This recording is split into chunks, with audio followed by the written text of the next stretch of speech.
Here we are, Real Talk with Chuck and Pam. Hey!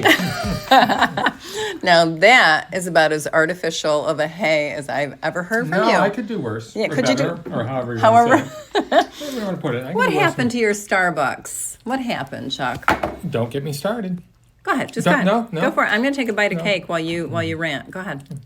Apparently, it is akin to splitting the fucking atom, making a cup of iced tea and getting a cup of coffee. Really? It is apparently an incredibly difficult thing to do that takes about 10 to 12 minutes. Even when there's no one in front of you, somehow or another, getting a large iced tea and a simple medium roast cup of coffee, about 12 minutes. And then the kicker is, they fucked it up. Aw, how'd they fuck it up? There's sweetener in my iced tea. No. I get iced tea because it has no sugar in it. But there it is. Thank you, millennials at the Barnes & Noble in Champaign. So much. Thank you. Well, my coffee smells great. Thank you for I'm thinking of glad me. that it's wonderful. I appreciate it. And I'm going to drink mine out of my new Real Talk with Chuck and Pam cup. Where did you get those? Wow. Special secret here. Mm-hmm. So we're going to have some available for people to not purchase. We are not selling these. We are not looking to make money off of this. We want to give it to you for listening to our podcast. Mm-hmm. So we'll let you know at the end of the podcast how to do that. In the meantime, we are also, oh my gosh, we have so many giveaways. Crazy. We've got a Baketivity bagel baking kit to give away. Mm-hmm. And we've got 25 winners for seeing, what is the movie, Chuck? DC's Super Pets. Super Pets, which is cool. I know it has The Rock, my future ex-husband, in this as well. So I'm kind of looking forward to it. I've heard nothing but good things about it. Neither you nor I have seen it. It looks like fun. It sounds like it is. It is. My friend Jerry Nunn saw it and said it was laugh out loud funny. Good to know. So we will see it. So we'll give you the winners of all of that toward the end of the podcast. We want to keep you here for a little while. Of course, there always is that fast forward button that you can hit. But no don't one do that. hits the fast forward button. No. They want to hear what I have to say. No one hits the fast forward button. That's right. What do you have to say today, Chuck? Not much. Not much. We've got two movies that we're going to be discussing on CI Living's show today. Mm-hmm. And the first one is Vengeance, and the second one is Not Okay. Do we want to talk about any of the other movies that are coming out? I think you and I were kind of in the doldrums here as far as movies go. I know I was. And then over the weekend, I saw 3 movies that got me excited again. That was like, oh, someone's taking some chances here. Someone knows what they're doing. Someone's doing some intelligent stuff. And it reminded me of why we do this. And of course, we're not digging ditches. This is not hard work. But after you sit through one lackluster movie after another, after a while, it gets a little wearing. So it was great to see what I thought were 3 really good movies over the weekend. We're going to talk about 2 of them today and then 1 next week. Okay. Very good. I actually am rather surprised at the caliber of movies that are coming out this summer. I expect crap during the summertime. I really do. I've come to learn that over the past, 12, 15 years. But man, we got 2 winners on our hands. Tell me about the 3 that you saw this weekend. Well, the one from next week is Resurrection, a horror film that I know you've seen. You didn't like it. You said you might give it another try. I am going to give it another try. With Rebecca Hall. Because I really like her. Tim Roth. And like I say, we'll talk more about that one next week. But very smart, I thought. Very disturbing. Mm-hmm. And then Not Okay and Vengeance we will talk about this week. Vengeance in theaters, Not Okay on Hulu. And both very much worth seeing. Let's start with Vengeance. Okay. Because that one, to me, is in theaters. It's an indie film. Mm-hmm. I did not expect this to be in theaters, but man, they're pushing it hard. But there's a good reason they're pushing it hard. Well, it's good. And you were talking about good movies coming out in the summer. I think that the studios and the streamers, I think they're still trying to get their feet under them from the whole COVID thing last year. I think the releasing is still a little off. I mean, we've talked about weekends here in the summer where there's nothing. Right. And that never was the case. I mean, every weekend was precious for these big blockbusters. So I think that you have some things sneaking in that we wouldn't normally see during the summer, and that's good. Right, definitely. Vengeance, and you're an The Office fan. Yeah. Mm-hmm. I'm not as big of a fan. I never got hooked on it. I watched it because my daughter loved watching it, and she got me interested. Mm-hmm. That's not to say that I don't appreciate everything about The Office and the characters. I find it funny. I just was never hooked. However, somebody that did hook me was BJ Novak. Mm-hmm. For lots of different reasons. And man, is he one talented, smart writer. He writes and directs this film as well as starring in it. Mm-hmm. And I gotta say, to wear all three hats generally says failure, like disaster ahead. Usually the first time out. Yeah. I find that first-time filmmakers, they get so in love. Their films tend to be too long. Right. They're so in love with that very shot, they don't want to cut anything. That I didn't think was the case here. So tell us about Vengeance. Novak plays a guy named Ben, and he's a writer and podcaster. I guess that's a thing. It now, is it? Is that okay? In New York. The film starts with an absolutely hilarious conversation between him and a buddy of his. Both these guys are so damn vacuous. And they hang out with each other, I think, to bolster each other up, because they know they're both full of shit. But it's good to have a yes man there. I think they do. I think 100%? 100%. I think they know it when they're not drunk. Okay. And they're a little wasted here in this first scene. Okay. But they're talking about their policy on dating and intimacy. And potential. And life.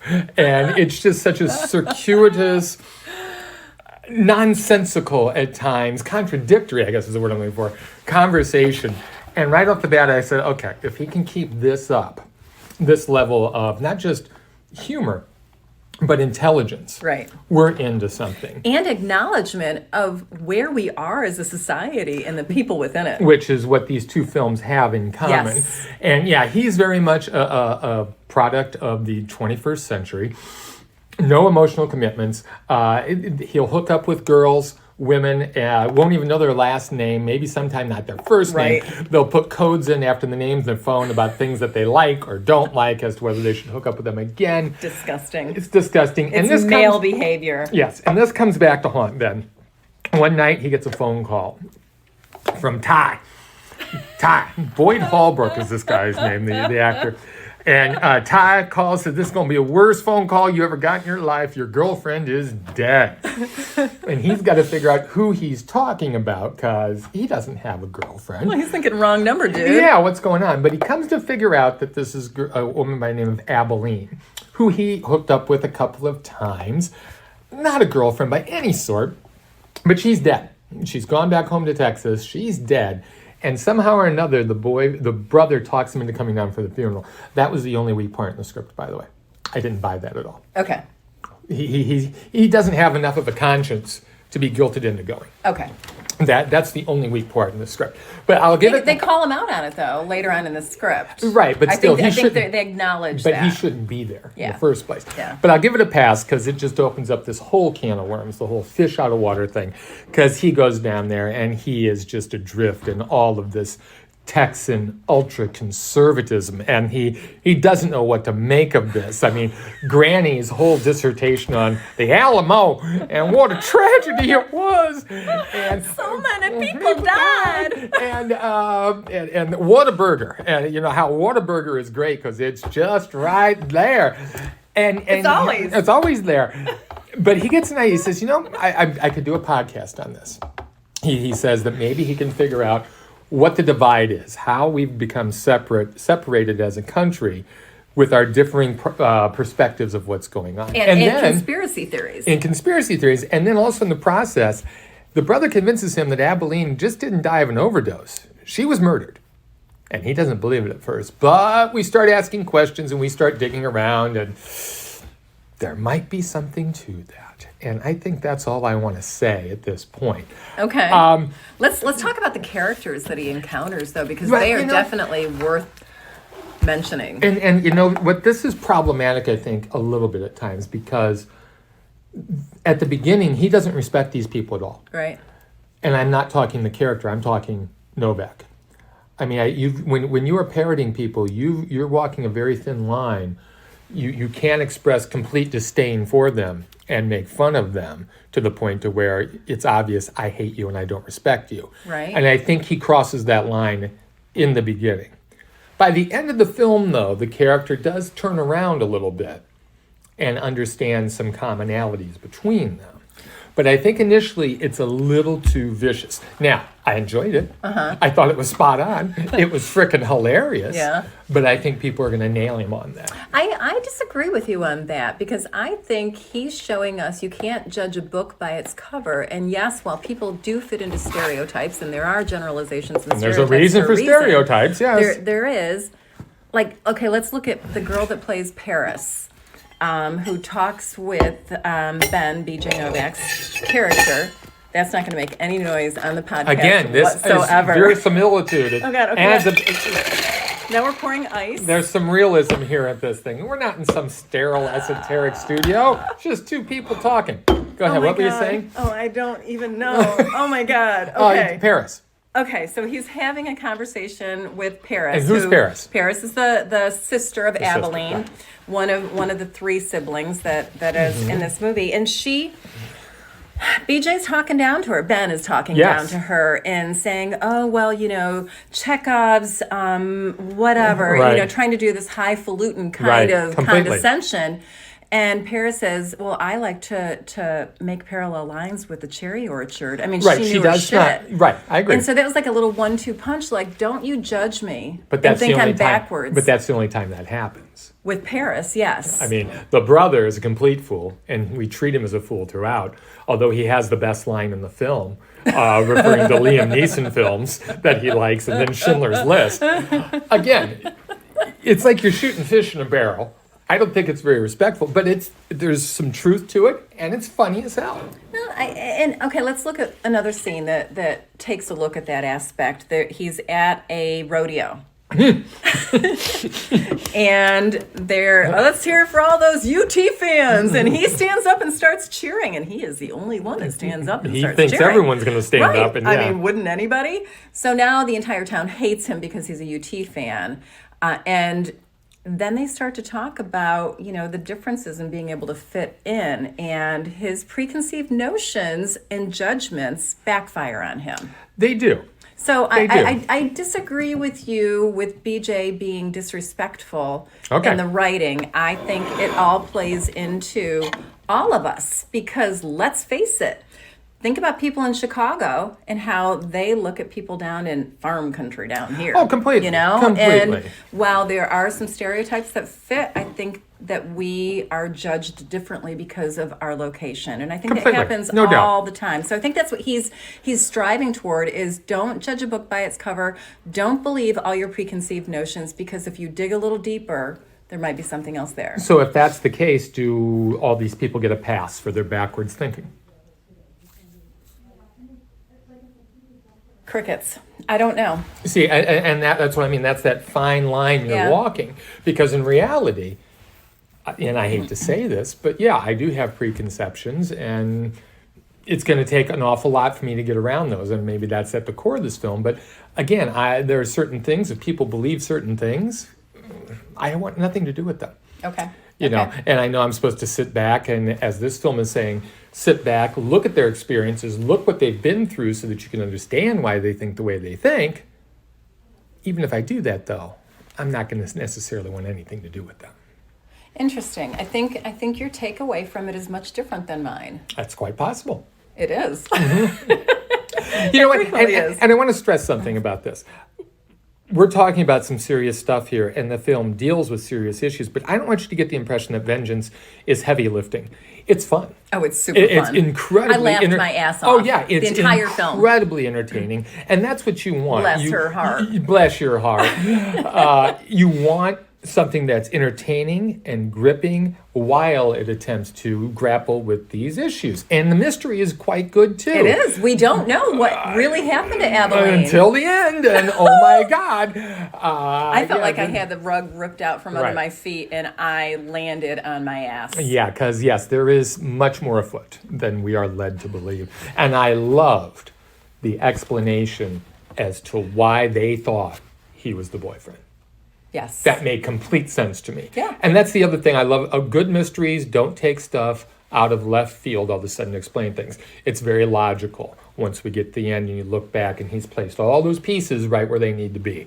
It's really smart. It's super smart film. Make sure you see this. This is one that's actually worth going to the theater and I agree. spending $10-15, whatever it is, to get into your local theater to see it. And, Pam and I are so busy all the time. We don't have time to watch movies twice. I will be watching this again. I definitely want to I'll watch. watch I it want to again. sit down and watch this with you, maybe when we get a screener toward the Yeah, end it'd of be the fun. year. And there are so many one-liners and so many references that I know I probably missed they were because there were so many that I caught. Fast and Furious. Yeah. Very smart film. Well done, BJ Novak. The other film that's coming out, and we talked about the similarities in our lead characters. This one is called Not Okay, and it's streaming on Hulu starting on Friday. It stars Zoey Deutch. Is that how you say her last name? Leah Thompson's daughter. I did not know that. Yes. Mm-hmm. Oh my gosh, I did not know that. Yeah. Okay. When you look at her again, look at her. Okay. You'll see it. She stars as Danny Sanders, and this film starts almost at the end. And Yes. we are introduced to this young girl who is hated vehemently over the internet. I mean, everyone, death threats, nobody wants Worse to see than this one. Hitler. And I heard that on the radio coming down here today. How do people use that reference? I don't understand it. Anyway, then we back up a little bit to see how did dear Danny get herself into this horrible place. And turns out that Danny is vacuous, as you described our there's main nothing character. there. No, there isn't anything there. She just wants to be more than she is. She wants to be the center of attention, and she works at this place that I'm not quite sure what they do, to be honest. It's a Some kind of magazine. It's an Okay. online magazine. And did you catch the name of the magazine? I did not. It's something. I need to stop and think. I'll keep Okay, going. all right. But it's something horrible. Okay. Yeah. When you say it, it'll probably Yeah. click with me as well. Look at my notes. And there's a love interest of hers played by Dylan O'Brien. Wonderfully, he was unrecognizable. Kid's a good actor. He is good, isn't he? He's really Met good. him a long time ago at Sundance for a movie called First Time. Wonderful boy, so Yeah. respectful. Anyway, his online screen name is Weed Boy Icon. Did you catch that? Yes. Anyway, Awful. so Danny decides that she really wants to be a journalist, but she's a photo editor, which definitely comes into play because she says to everyone around her that she's going to France to this writer's retreat. And so she's not. And then she has to fake the whole thing. So she stays home from work and she sets up these elaborate sets so that she can look like she's at the Arc de Triomphe. Yeah. Well, yeah, you're Mr. French. Arc de Triomphe, yeah. Laurent. And all of a sudden she wakes up one morning, turns her dead phone on, and realizes that there has been a bombing in Paris. The name of the magazine is Depravity. Depravity. And So now, fitting. and now she's so far into this lie that she finds no way out but to continue to lean into that lie. And people are finding her to be this kind of local hero, that she has survived the bombing. And now she's become a celebrity and she's getting more and more likes and thumbs ups and everything else that you get on all these social media platforms.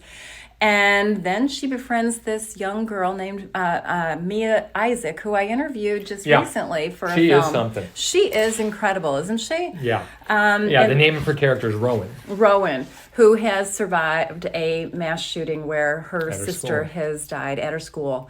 And the two of them become friends, but there's a little bit more to it because Rowan has experienced something, whereas Danny has not. Well, she's caught in her lie, and the shit just hits the fan.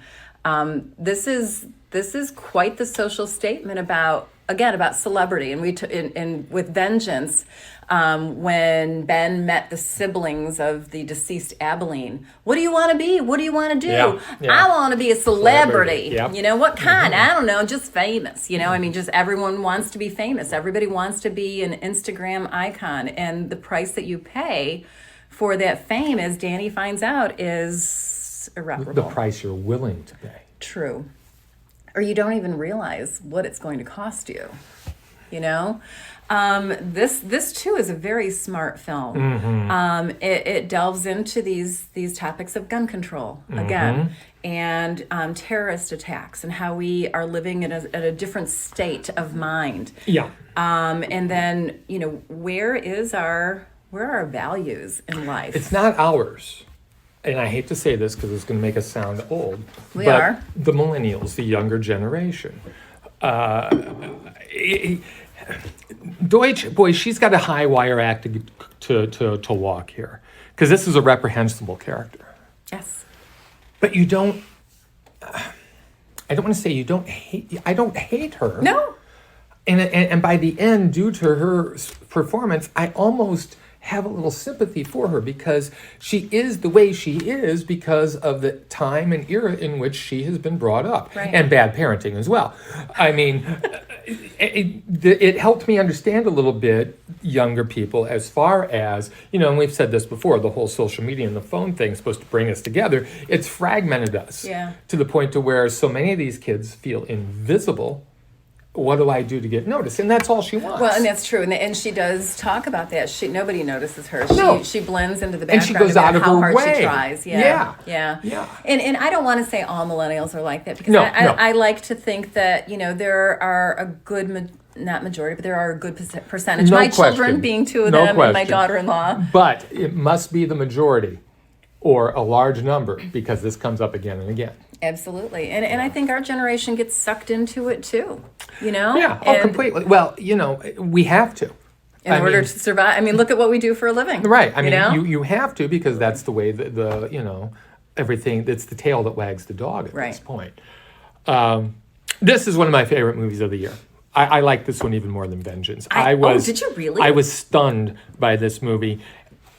And one of the things I liked about it is that the filmmaker, her name's Quinn Shepard. This is only her second film, writing, directing. She doesn't let anyone off the hook. Okay? This does not end with, you know, a sliver of hope. This doesn't end with people, oh, it's all okay, everything's going to be fine. It's not okay. It's not. And she lets us know that. And, I mean, and how many times have you and I said, well, I can pretty well see 9 times out of 10 where the movie's going when we sit down. Yeah. This one, no. No. And I thought it was incredibly brave for her to end the film the way she did. And I know people are going to be pissed off about it. Oh, I think it was Deal with apropos. it. Yeah. It's exactly right. She's not throwing out, oh, well, this is how we solve this problem. She's with us. Yeah. How do you solve these problems? And only through discussing it, whether it be sitting down or watching a movie, and only through discussing this are we going to solve these problems. And I think it's incredibly daring. I would quite agree with you. And it is not a Hollywood ending. Kudos No. to you. And kudos to BJ Novak, too, for his non-Hollywood ending. You know, and it's interesting, I always scoff at this, but at the beginning of Not Okay, they have a disclaimer up about things that might trigger you. And one of the disclaimers is the lead character is horrible, is incredibly mean. Okay. Go back and watch it will. again. And there's I a would like to disclaimer watch there. this one again. And I just kind of scoffed at that. And then as I was watching, like, okay, now I get it. Now I understand why that warning was there. Because also I think not only is she mean, but people of a certain age, if they watch this open-mindedly, they may recognize her. Yeah. Yeah. And As that they might look in the cut mirror. a little too close. Yeah. I'm anxious to see this again. It may make my 10 best list of the year. I was blown away by this movie. Yeah. And I don't know if you had a chance to see Don't Make Me Go yet. No, I have not. No, okay, that was up there too. And then after seeing this young lady, I'm going to watch that. Okay, good. She was wonderful. Good. He's referring to Mia Isaacs, who played Rowan. She's also in Don't Make Me Go, the lead role in Her it. first movie, and this is her second movie. Right, back Unreal. to back. Unreal. Right? Yeah. And then the other movie that's coming out is A Love Song with Dale Dickey and Wes Studi. That was at the Sundance Film Festival. I had the opportunity to interview Dale Dickey, and you can take a look at my interview on the Alliance for Women Film Journalists, and that'll be posted soon. It does open in theaters, and it is a beautiful, beautiful movie about love at any age and how we navigate loss and grief. Set in the mountains near Telluride, Colorado. It is a quiet film, but there's so much to be said. I loved this movie. This one will make my top 10 list. A good week. Great And week. next week, we've got an awful lot to talk about as well. As we said, Resurrection, Bullet Train with Brad Pitt, Prey, the next feature in the Predator series. What else? I Love My Dad with Patton Oswalt. I'm looking forward to that. Me too. And there's one more, and why am I forgetting it? I don't know how There's you keep it all just straight so anyway. many things coming out. Yeah. But next week, we're going to have an awful lot to talk about. And like I say, Resurrection, I can't wait to get into with you. And the winners for the Baketivity giveaway. All right, now I'm going to have to edit. Shit.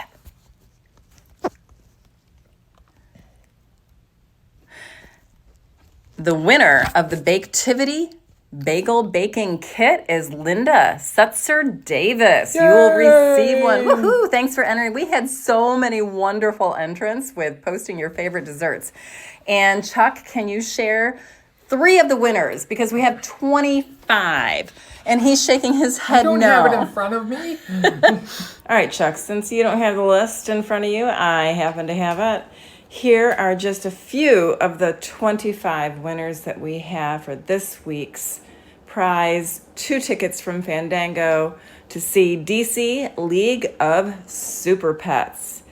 We've got Gidget Evans, Tamina Evans. I don't think they're related. I don't know. Marla Mancha, Peter Lexton, Karen Myers, Rob Kaler, and Aaron Polk. For the full list of winners, go to our Facebook page where you'll know whether or not you've won, and you will receive an email with a code to get your tickets. Congrats to everybody, and thank you to everyone who entered. It's a lot of fun to have these giveaways. Thanks to Allied Media for making this possible, along with Fandango and DC League of Super Pets, and to Baketivity for giving away a bagel making kit. You're going to have a lot of fun. Thanks, everybody.